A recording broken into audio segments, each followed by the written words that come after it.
கிட்ட கண்மணி வந்து போய் பேசி பார்க்குறாங்க. ஆனா, அன்பு வந்து முகம் கொடுத்து கூட பேச மாட்டேங்கிறாரு. "இத பாரு, உன்கிட்ட பேசுறதுக்கு எனக்கு பிடிக்கவே பிடிக்கல. முதல்ல இங்கேருந்து போ" அப்படின்றாரு.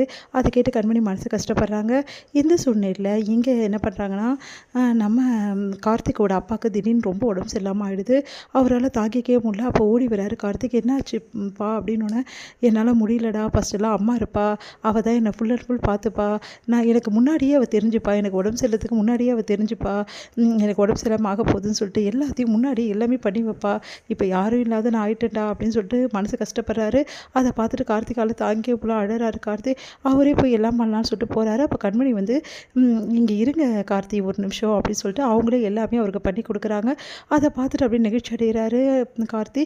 "ஏன் நீ நானே படிப்பல அதெல்லாம் எப்படி உங்களால் பண்ண முடியும்? ஏன் எனக்கு என் அப்பாவுக்கு உடம்பு சரியில்லைனா நான் பண்ண மாட்டேனா?" அப்படின்னு சொல்லிட்டு அவங்களே அவருக்கு வந்து சுடுதண்ணி வச்சு கொடுக்குறாங்க. எல்லாமே மாத்திரைலாம் கொடுக்குறாங்க. அவர் பார்த்துக்கிறாங்க.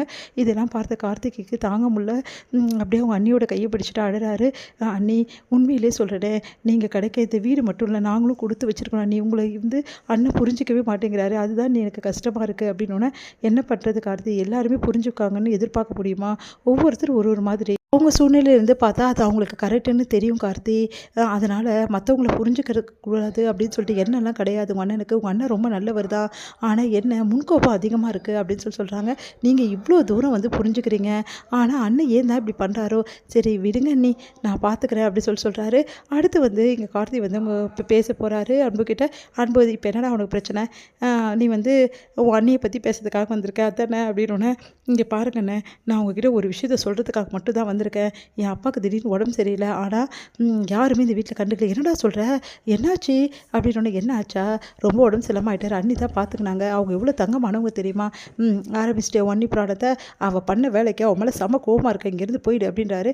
"கோவமாக இருக்கீங்களா? என்ன பண்ணிட்டாங்க அவங்க? உங்கள் உயிரை காப்பாற்றுற இதே தான் எல்லாரும் சொல்லிட்டு இருக்கேன். என்ன உயிரை காப்பாற்றினா?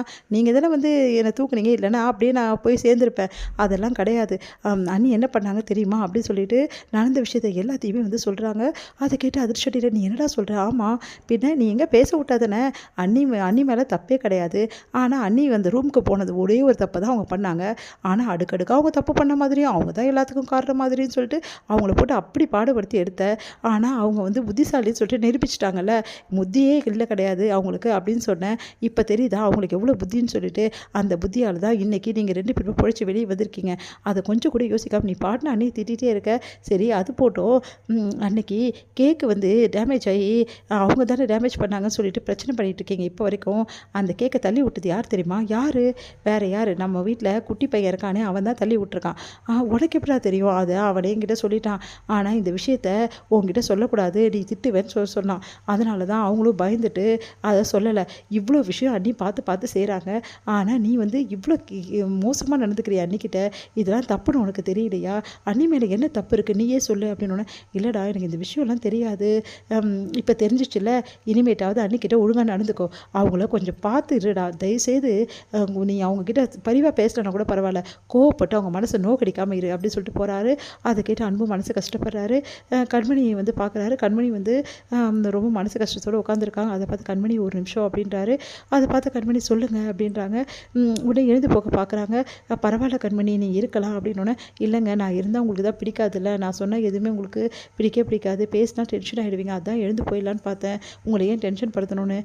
"சாரி கண்மணி" அப்படின்னோடனே அதிர்ச்சி அடைகிறாங்க. "எனக்கு இப்போ தான் எல்லா விஷயமும் புரிஞ்சுது. உண்மையிலேயே சொல்கிறேனே, வெரி சாரி. நம்ம 2 பேரும் மாட்டிக்கின டென்ஷன் எனக்கு ஒன்றுமே புரியல. பத்தாதுன்னு இவ்வளோ தூரம் ஆயிடுச்சுல்ல, அதனால தான் நான் டென்ஷன் ஆகிட்டேன். வேறு ஒன்றும் கிடையாது. சரி, நீ இவ்வளோ பண்ணியிருக்கேன்னு எனக்கு தெரியாது. அந்த உயிரை இழுத்து காப்பாற்றுனதே நீதான்ற விஷயமும் எனக்கு தெரியாது. அதை தெரியாமல் தான் நானும் இவ்வளோ நாள் பேசிட்டு இருந்தேன். இப்போ தான் எனக்கு எல்லாம் தெரிய வருது" அப்படின்னோடனே அமைதியாக இருக்காங்க. "என்ன கண்மணி, எதுவுமே பேச மாட்டேங்கிறேன். நான் என்ன சொல்கிறது அன்பு? நீங்கள் தான் தப்பாக புரிஞ்சுக்கிட்டு அவ்வளோ பேச்சு பேசுனீங்க என்ன.